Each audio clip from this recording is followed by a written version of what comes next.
Bismillahirrahmanirrahim. Assalamualaikum warahmatullahi wabarakatuh. Hai rekan mahasiswa kelas 2018A, kelas 2018B, dan juga kelas 2018 sore. Nah, pada kesempatan kali ini kita bisa berjumpa dan bertemu lagi secara virtual, namun ada yang berbeda kali ini. Karena pada tatap muka yang ke-14 kita melaksanakan perkuliahan daring ini menggunakan video pembelajaran daring, yaitu video YouTube. Rekan mahasiswa yang saya banggakan dan juga saya muliakan, pada kesempatan kali ini kita akan melanjutkan perkuliahan-perkuliahan kita yang terdahulu, dan pada materi ini kita akan membahas tentang penyelesaian sengketa izin. Nah, kenapa sih Ibu kita harus mempelajari tentang penyelesaian sengketa? Selain kita kemarin dan juga pada minggu-minggu yang sebelumnya telah mempelajari macam-macam perizinan itu apa, waktunya, lalu kompensasi, disinsentifnya, insentifnya, lalu unsur-unsurnya, lalu komponen yang mempengaruhi dalam masalah perizinan, baik dari itu penyelenggara negara dan juga perangkat-perangkat pejabat tata usaha negara. Nah, kali ini kita sampai pada materi kita yang selanjutnya, yaitu terkait penyelesaian sengketa perizinan. Oke, rekan mahasiswa, tak perlu berlama-lama lagi, kita akan langsung ke materinya berikut ini.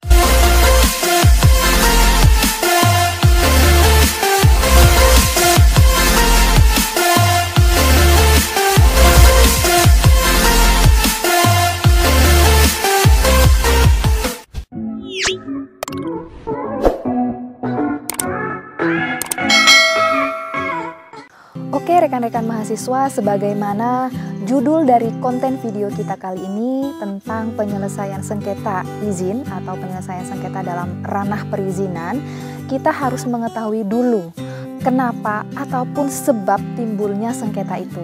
Nah, sebenarnya kita harus paham dulu nih apa yang dimaksud dengan pengaduan hingga nanti ini menjadi sebuah sengketa. Kita harus mengerti dulu dari dua kata ini, pengaduan dan juga sengketa, sehingga ini nantinya akan menghasilkan upaya-upaya hukum ataupun langkah apa yang dapat kita gunakan ataupun dapat kita pakai dalam menyelesaikan sengketa itu. Yang pertama, kita perlu mengetahui tentang pengaduan. Pengaduan di sini adalah sebuah pemberitahuan yang disertai permintaan. Permintaan apa yang dimaksudkan di sini adalah pengaduan di sini dapat disampaikan ataupun dapat dilakukan oleh beberapa pihak, ya, baik pihak subjek hukum, orang ataupun badan hukum perdata maupun instansi itu sendiri, ya, dengan disertai permintaan. Itu yang dikatakan sebagai sebuah pengaduan. Kemudian apa yang dikatakan dengan sengketa? Nah, sengketa ini akan hadir ataupun akan timbul setelah adanya pengaduan. Tidak mungkin ada sengketa jika tidak dilakukan ataupun belum terjadi sebuah pengaduan. Artinya di sini adalah kita harus tahu terlebih dahulu dan juga kita harus memahami bahwa ada sebuah pengaduan yang tidak dapat diselesaikan dan tidak dapat ditemukan jalan tengahnya. Sehingga hal ini menjadi sebuah ataupun suatu permasalahan di dalam hal yang mereka inginkan. Ataupun di sini sesuatu yang mengakibatkan suatu tujuan itu tidak tercapai, itu yang dikatakan sebagai suatu sengketa. Nah, dari kedua istilah ini setidaknya kita sudah paham nih di mana perbedaan antara pengaduan dan juga sengketa. Langkah selanjutnya kita juga akan mempelajari tentang langkah-langkah hukum apa saja yang dapat kita lakukan ataupun upaya apa saja yang dapat kita gunakan dalam menyelesaikan sengketa itu.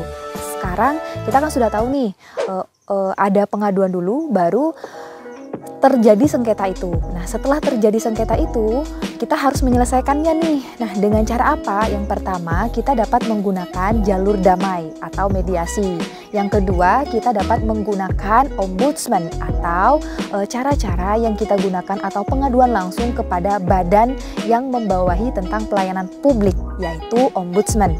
Yang ketiga, kita dapat menggunakan jalur pengadilan atau litigasi. Inilah kenapa prinsip good governance itu harus dijunjung tinggi di Indonesia, baik sebagai regulasi maupun deregulasi. Nah, di sini kita juga akan membahas tentang hal yang diperhatikan dalam mekanisme penyelesaian perizinan melalui pengaduan itu. Yang pertama di sini ada sebuah prosedur. Prosedur di mana ini harus dilaksanakan dan juga harus diterapkan bagi tiap-tiap institusi. Dan ini harus secara luas dapat diakses oleh semua orang dan juga masyarakat. Yang kedua, langkah yang kedua ini ada yang dikatakan sebagai kerahasiaan. Nah, kerahasiaan di sini adalah data pribadi ya pastinya, karena data pribadi dari setiap orang yang ingin mengajukan komplain, ingin mengajukan saran, kritik itu harus dirahasiakan demi kenyamanan bagi orang tersebut dan juga beberapa pihak yang berkaitan. Nah, selain itu untuk yang ketiga ini juga ada penggunaan berbagai macam media. Kenapa di sini media sangat diperlukan? Karena dalam hal pelayanan publik ini tidak hanya 1-2 orang saja. Kita juga dapat bersinggungan dengan banyak orang, dengan banyak pihak. Itulah kenapa yang namanya media ini, khususnya seperti media sosial, media elektronik, media massa yang lainnya, kita sangat memerlukan untuk dapat terrealisasinya ataupun tersampaikan informasi-informasi penting yang bisa mereka akses demi kebutuhan mereka dalam masalah perizinan. Dan yang keempat, dilaksanakan penyelesaian sengketa sesegera mungkin. Karena di sini kita ada batas minimal waktu dalam menyelesaikan sebuah sengketa. Jadi kita harus sesegera mungkin untuk dapat menyelesaikan permasalahan-permasalahan baik yang terjadi di intern maupun ekstern. Dan yang terakhir, hal yang mempengaruhi dalam mekanisme penyelesaian sengketa ini, yang terakhir adalah kita harus menyediakan ataupun institusi terkait itu harus menyediakan baik itu penyelesaian sengketa secara litigasi maupun non-litigasi. Nah, kita sekarang sudah tahu nih hal-hal apa saja yang dapat mempengaruhi mekanisme komplain dan juga penyelesaian sengketa. Nah, untuk selanjutnya kita akan mengulas secara lebih detail lagi sebenarnya sengketa TUN itu yang seperti apa, lalu keputusan TUN itu yang seperti apa, sehingga ini menghasilkan suatu sengketa ya. Kita runtut dulu nih. Sebagai negara hukum, kita telah dilindungi oleh undang-undang, baik itu yang berasal dari produk-produk hukum yang diciptakan oleh badan ataupun pejabat TUN. Nah, produk-produk hukum yang diciptakan oleh badan atau pejabat TUN ini dikatakan sebagai KTUN atau Keputusan Tata Usaha Negara. Nah, keputusan tata usaha negara ini merupakan kewenangan yang sebesar-besarnya dimiliki dan hanya dapat digunakan ataupun hal ini merupakan pokok pekerjaan ataupun fungsi dan juga tugas dari si pejabat TUN itu. Karena keputusan tata usaha negara ini bersifat basiking ya, artinya ini dapat dilakukan upaya-upaya hukum apabila ini terjadi perbuatan melanggar hukum, terjadi penyimpangan-penyimpangan dan lain sebagainya, maka ini dapat dilakukan penyelesaian dan juga upaya-upaya hukum lainnya. Nah, karena sifat dari negara Indonesia yaitu sebagai restat, maka di sini subjek hukum, baik itu subjek hukum orang ya, natellek person, ataupun subjek hukum badan hukum perdata atau reh person. Nah, kemudian di sini kenapa hal ini dapat menimbulkan sebuah sengketa TUN? Ya, karena ada keputusan tata usaha negara yang dirasa merugikan berbagai pihak tersebut, baik itu dari subjek hukum orang ataupun badan hukum itu. Kemudian hal ini menjadi konflik of interest. Nah, konflik ini yang dikatakan sebagai permasalahan-permasalahan yang timbul, yang kemudian ini permasalahan ini diakibatkan oleh KTUN itu.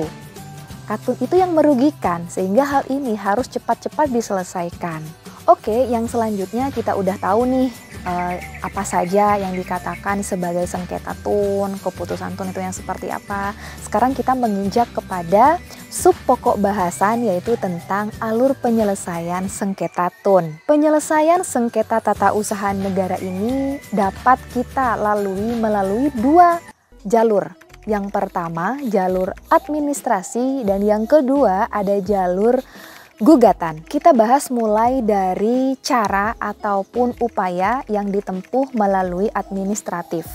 Nah, upaya administratif ini kita perlu ketahui dulu siapa saja yang boleh melaksanakan ataupun menggunakan jalur ini. Nah, upaya administratif ini dapat ditempuh bagi setiap orang ataupun badan hukum perdata yang merasa tidak puas terhadap hasil katun itu.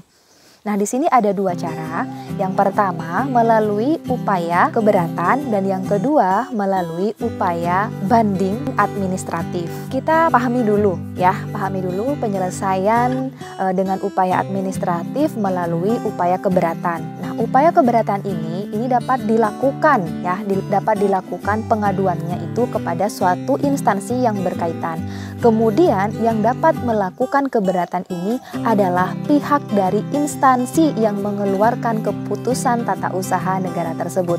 Jadi ini dapat diselesaikan secara internal. Inilah yang dikatakan sebagai keberatan, bahwa ini dapat dilakukan oleh subjek hukum itu kepada instansi tersebut dan instansi tersebut dapat menyelesaikan di tingkat internalnya. Yang kedua, cara yang kedua yang dapat dilakukan dalam upaya ataupun yang ditempuh melalui jalur administratif ini, yang kedua, kita dapat menggunakan banding administratif. Jadi banding administratif ini dapat dilakukan oleh pejabat ataupun instansi yang memiliki tingkatan di atasnya atau instansi lain yang dapat melakukan suatu tindakan terhadap instansi yang mengeluarkan keputusan tata usaha negara yang disengketakan itu. Oke, sekarang kita lanjut kepada upaya yang dilakukan dengan cara gugatan tun. Nah, di dalam gugatan tun ini ada persyaratan. Yang pertama itu ada persyaratan adalah memenuhi gugatan. Artinya kalau kita memenuhi gugatan, kita harus membuat gugatan terlebih dahulu. Yang dikatakan sebagai gugatan ini adalah permohonan dengan disertai permintaan. Nah, permintaan ini baik berupa sanksi secara administratif. Nah, di mana ini dapat dilakukan oleh orang ataupun badan hukum kepada institusi atau badan ataupun kepada pejabat tata usaha negara. Nah, biasanya hal ini dilakukan selama 90 hari sejak terhitung pada saat keputusan tun itu dikeluarkan. Jadi 90 hari ya waktunya. Nah, setelah itu kita lanjut ke prosedur yang kedua, yaitu prosedur dismisal. Di mana prosedur dismisal ini harus terpenuhi dulu yang namanya gugatan. Berarti kita harus membuat gugatan itu, baru kita dapat melakukan ataupun hakim itu dapat melakukan prosedur dismisal. Apa sih Ibu yang dikatakan sebagai prosedur dismisal ini? Nah, prosedur dismisal ini hanya dapat dilakukan oleh hakim pengadilan tata usaha negara. Dalam hal apa? Dalam hal kita melakukan permusyawaratan dan juga melakukan pemeriksaan terhadap gugatan yang telah dilayangkan kepada pengadilan tata usaha negara itu. Nah, di sini hakim memiliki kewenangan penuh dalam hal memutuskan berdasarkan pertimbangan-pertimbangan tertentu di mana gugatan itu dapat diterima ataupun tidak diterima. Nah, di sini ada beberapa hal. Yang pertama, misalnya telah terpenuhi apapun yang dilakukan di dalam gugatan itu.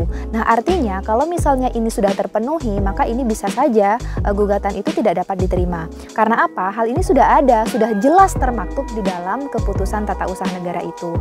Yang kedua, pertimbangan hakim. Kenapa hakim itu dapat tidak menerima gugatan tersebut? Yang kedua adalah karena ini tidak sesuai dengan ruang lingkup pengadilan yang menangani perkara itu. Pertimbangan selanjutnya adalah karena gugatan yang diajukan adalah gugatan itu tidak sesuai dengan persyaratan yang telah ditentukan. Jadi gugatan tersebut cacat ya, tidak sesuai dengan syarat-syarat yang ditentukan. Nah, selanjutnya ada juga pertimbangan bahwa gugatan yang diajukan itu sebelum ataupun melewati batas waktu ataupun tenggat waktu yang diberikan. Dari beberapa ketentuan-ketentuan itu, maka hakim dapat memutuskan ataupun dapat mengeluarkan suatu putusan apakah gugatan itu dapat diterima ataupun tidak dapat diterima. Hasil penetapan hakim di Pengadilan Tata Usaha Negara ini dapat dilakukan upaya perlawanan terhadap hasil putusan yang telah diumumkan di pengadilan itu. Maka upaya perlawanan ini dapat dilakukan selambat-lambatnya 14 hari sejak diumumkan. Oke, sekarang kita masuk nih di tahap yang terakhir atau tahap pemeriksaan persiapan. Jadi di sini hakim wajib melakukan tahap pemeriksaan persiapan sebelum dilakukan pemeriksaan akhir karena di sini akan menentukan ini dapat lanjut atau tidak. Nah, pada saat ini dilakukan oleh hakim, maka ada dua hal yang perlu dilakukan oleh hakim. Yang pertama, hakim memberikan nasihat kepada penggugat untuk segera menyelesaikan ataupun menyempurnakan gugatan itu selambat-lambatnya 30 hari. Jika dalam waktu 30 hari penggugat tidak dapat menyelesaikan ataupun menyempurnakan sebagaimana yang ditentukan oleh hakim, maka ini dapat dipastikan akan tidak diterima. Nah, yang kedua di sini hakim harus melakukan pemeriksaan secara langsung kepada instansi dengan cara melakukan konfirmasi langsung kepada institusi ataupun pejabat TUN yang disengketakan itu.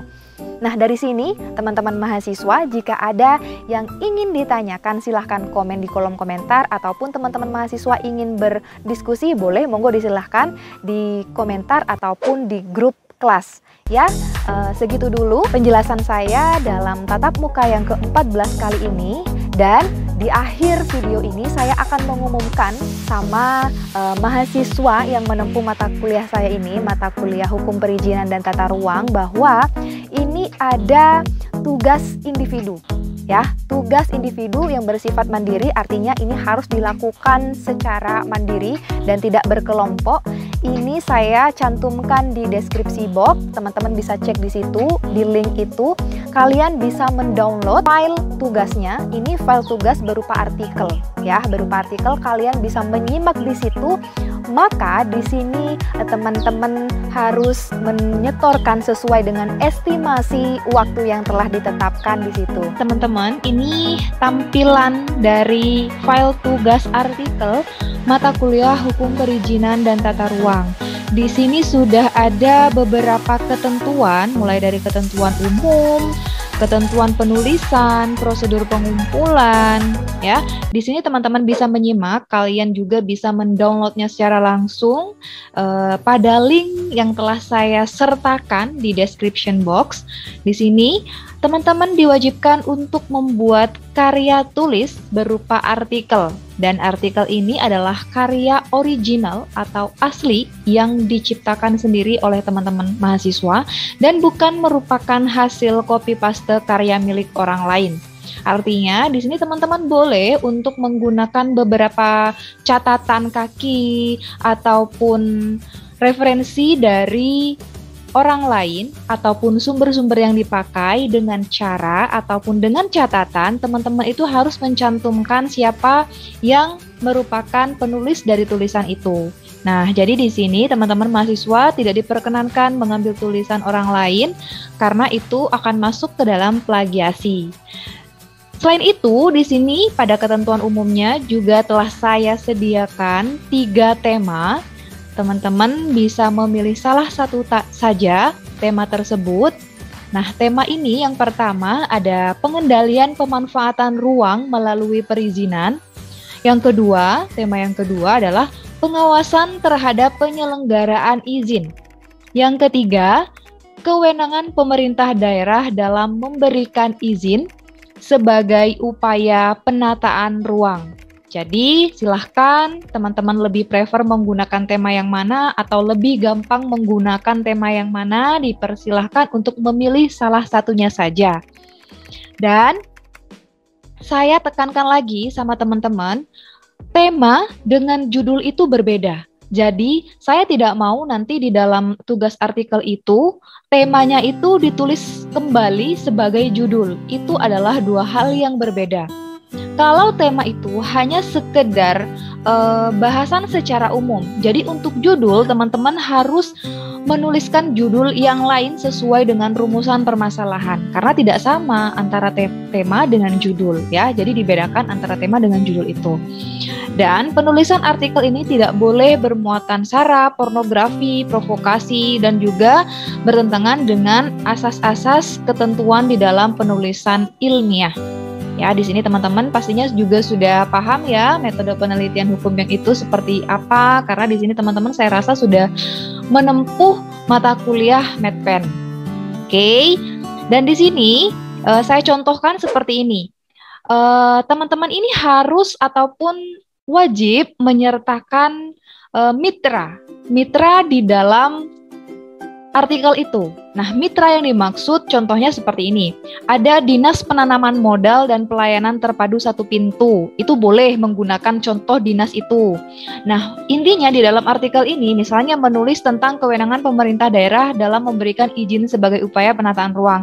Teman-teman silahkan buat judulnya. Kemudian misalnya studi kasus ataupun di dalam pembahasan itu harus disertakan misalnya artikel ini ataupun karya tulis ini ditujukan ataupun dibuat dalam rangka membuat suatu artikel yang mana artikel itu harus ada mitranya. Jadi harus ada institusi tertentu, misalnya meskipun tidak berupa institusi pemerintahan, ini juga boleh misalnya seperti CV, seperti PT, itu boleh sekali. Jadi tidak harus institusi pemerintahan yang dijadikan sebagai mitra. Boleh perorangan, boleh, karena di sini sebagai subjek hukum tidak harus dinas itu, tidak harus institusi itu, ataupun tidak harus pejabat tun itu gitu loh. Karena di sini yang menjadi ruang lingkup di dalam hukum perizinan dan tata ruang itu tidak hanya pihak ataupun oknum di dalam yang mengeluarkan peraturan ataupun keputusan tata usaha negara tersebut. Karena di sini yang bersengketa ataupun yang melakukan sengketa misalnya ini tidak hanya dinas-dinas terkait, tapi juga antara subjek hukum orang ataupun subjek hukum badan hukum perdata dengan institusi terkait itu. Nah, selain itu di sini juga diminta untuk disertakan dokumentasi foto jika ada, dan artikel ini kalau misalnya teman-teman sudah punya artikel, boleh teman-teman tidak usah membuat lagi kalau artikel itu sudah diterbitkan. Ya, kalau artikel itu sudah diterbitkan dalam jurnal, koran, majalah, lomba-lomba, dan lain sebagainya, silahkan teman-teman cantumkan nama media cetaknya, edisinya, tanggalnya, dan lain sebagainya yang menunjukkan bahwa karya teman-teman itu merupakan karya yang telah dimuat. Ya, di sini juga ada prosedur pengumpulannya. Pengumpulan itu tidak perlu dikumpulkan kepada koordinator kelas. Teman-teman bisa langsung mengakses link Google Form tersebut yang telah tersedia di description box. Terakhir, selambat-lambatnya tanggal 28 Desember 2021 jam 1 siang. Silahkan unggah dalam format dokumen atau file Word dan diharapkan tidak menggunakan file PDF ya. Dan selain itu lengkapi juga identitasnya sebagaimana yang telah tercantum di slide ini. Dan selain itu tuliskan juga nama ataupun tema artikel yang Anda pilih. Jadi selain judul, nanti tema artikel itu harus dicantumkan juga ya, harus ditulis tema yang ke-1, kedua ataupun ketiga. Di sini juga ada ketentuan penulisannya mulai dari kerangka penulisan, footnote-nya, ukuran kertasnya, size fontnya, dan juga pilihan tulisannya seperti apa. Dan di sini artikel itu tidak usah halaman ya, jadi disetorkan tanpa halaman. Jadi kira-kira seperti itu gambaran tugas artikel. Kalau misalnya ada yang ingin ditanyakan, monggo dipersilahkan. Saya berikan kesempatan teman-teman untuk berdiskusi dengan saya, baik itu melalui kolom komentar ataupun di grup kelas. Seperti itu penjelasan saya dari tugas artikel mata kuliah Hukum Perizinan dan Tata Ruang. Terima kasih sudah menonton video saya. Saya mohon maaf, saya akhiri. Assalamualaikum warahmatullahi wabarakatuh. Oke, segitu dulu video dari aku. Semoga kalian berkenan. Dan jika ada saran, silahkan komen di kolom komentar ya. Terima kasih yang sudah nonton. Dan buat teman-teman yang sudah dukung aku melalui channel ini, terima kasih banyak. Salam hangat dari aku. Being wise in doing something will make you more valuable. Sampai jumpa di video selanjutnya. See you and bye-bye. Wassalamualaikum warahmatullahi wabarakatuh.